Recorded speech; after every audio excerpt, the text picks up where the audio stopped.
بسم اللہ الرحمن الرحیم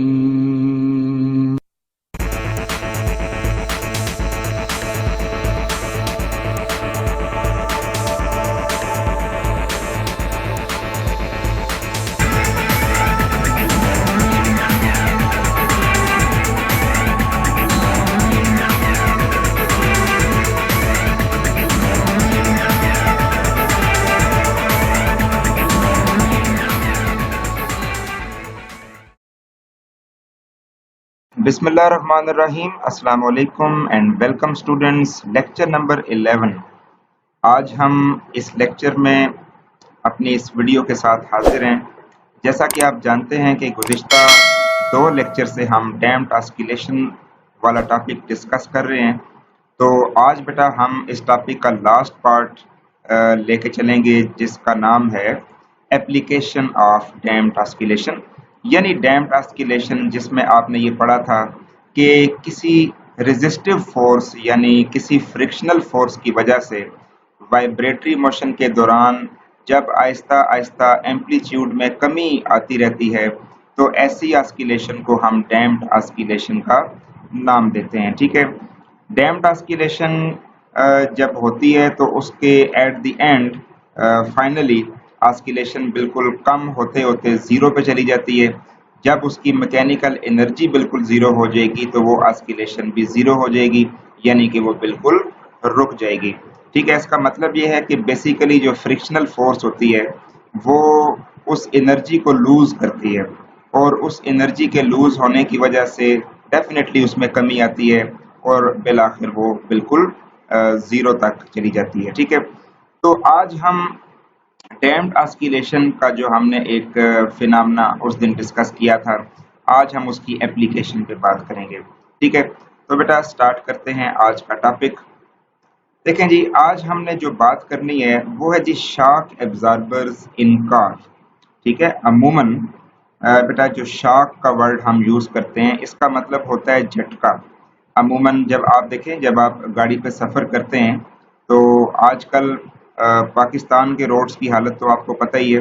تو جب گاڑی کسی رف روڈ کے اوپر سے، کسی گڑوں والی جمپس والی روڈ کے اوپر سے گزر رہی ہوتی ہے، ٹھیک ہے، جو کہ نان سموتھ سرفیس ہوتی ہے، تو اس کے اوپر جو بیٹھے ہوئے پیسنجرز ہیں ان کو کافی جھٹکے محسوس ہوتے ہیں جو عام طور پہ ان وانٹڈ ہوتے ہیں، وہ ناپسندیدہ ہوتے ہیں. ٹھیک ہے. لہٰذا گاڑیوں میں اس بات کا خاص دھیان رکھا جاتا ہے ان کو ڈیزائن کرتے ہوئے، ان کو اسمبل کرتے ہوئے، کہ کوئی ایسا سسٹم ان میں ڈیولپ کیا جائے، ایسا سسٹم ان میں رکھا جائے کہ جو ان شاکس کے ایفیکٹ کو ایبزارب کرے. ٹھیک ہے. یعنی کم کرے. جب وہ سسٹم اپنا کام کرے گا تو گاڑی تو بے شک وہ رف سرفیس کے اوپر سے بھی گزر رہی ہوگی، لیکن اس کے باوجود بھی جو پیسنجرز اس کے اوپر بیٹھے ہیں ان کو کم سے کم تکلیف کا سامنا کرنا پڑے گا، اور یوں شاکس کا جو ایفیکٹ ہے وہ ایبزارب ہو جائے گا یا ریڈیوس ہو جائے گا. تو اب ہم یہ دیکھتے ہیں کہ یہ شاک ایبزاربر جو ہیں یہ کس طرح کے ہوتے ہیں اور گاڑی میں ان کا کام کس لیول کا ہوتا ہے، یہ کس جگہ پہ یوز کیے جاتے ہیں. ٹھیک ہے. تو بیٹا آپ دیکھیں شاک ایبزاربر بیسیکلی اس ٹائپ کے ہوتے ہیں، یہ آپ کو نظر آ رہے ہیں. یہاں پہ آپ کو بتاتا چلوں کہ شاک ایبزاربر جو ہے اس کے 2 اہم حصے ہوتے ہیں. ٹھیک ہے. ویسے تو شاک ایبزاربر پہ ایک کافی ڈیٹیل ڈسکشن کی جا سکتی ہے، لیکن یہاں پہ جسٹ آپ کے لیول کو مد نظر رکھتے ہوئے میں صرف انہی باتوں کا ذکر کروں گا کہ جو آپ کے لیول کو ٹچ کرتے ہوں گے.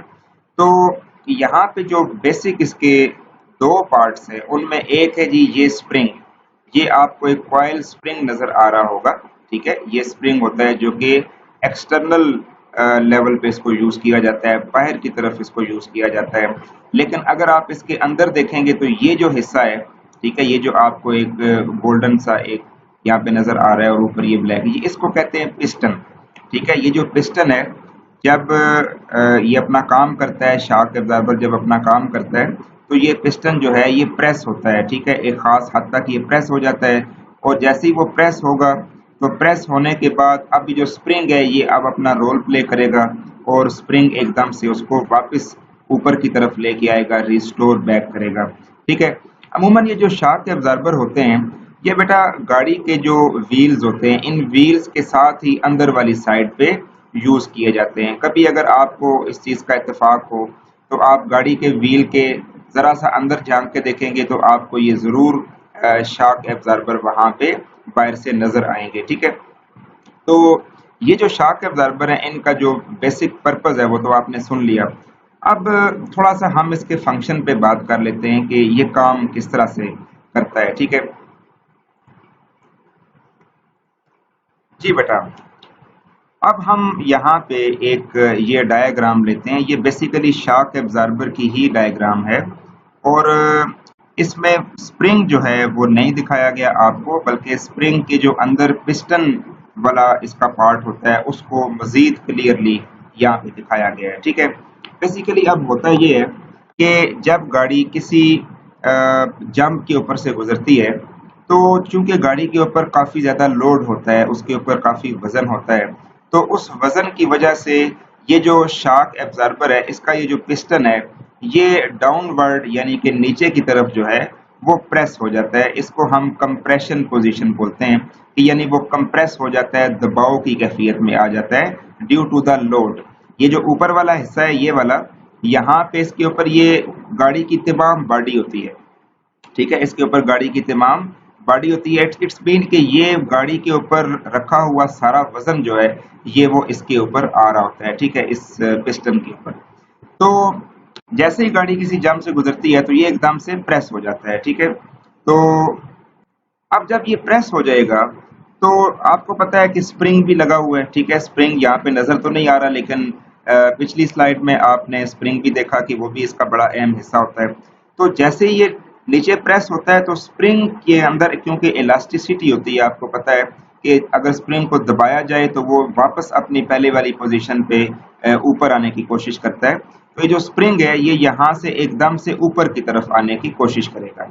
اب آپ کو پتا ہے کہ جب سپرنگ, ویسے پریکٹیکلی اگر آپ دیکھیں تو جب آپ سپرنگ کو پریس کرتے ہیں تو وہ کافی زوردار جھٹکے سے بڑا کوئکلی وہ اوپر کی طرف ریسٹور ہوتا ہے.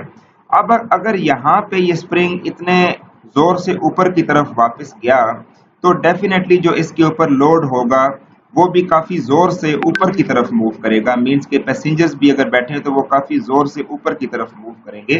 تو یہاں پہ اس چیز کی ضرورت ہے کہ ہم اس سپرنگ کی اپورڈ موشن کو تھوڑا سا کنٹرول میں رکھیں, یعنی وہ زیادہ کوئکلی اوپر کی طرف نہ جائے.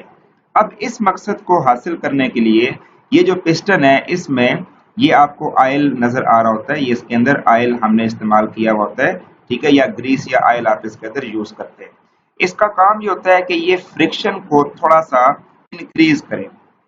ٹھیک ہے, کیونکہ یاد رکھیں کہ ایئر کے مقابلے میں لیکوڈز کی جو فرکشن ہوتی ہے وہ زیادہ ہوتی ہے. ویسے تو آپ نے 9th کلاس میں آئل کے بارے میں یہی ایک کنسیپٹ پڑھا ہوا ہے کہ آئل ہمیشہ فرکشن کو ریڈیوس کرتا ہے, لیکن آئل کی فرکشن سالڈ کے مقابلے میں کم جبکہ ایئر کے مقابلے میں زیادہ ہوتی ہے.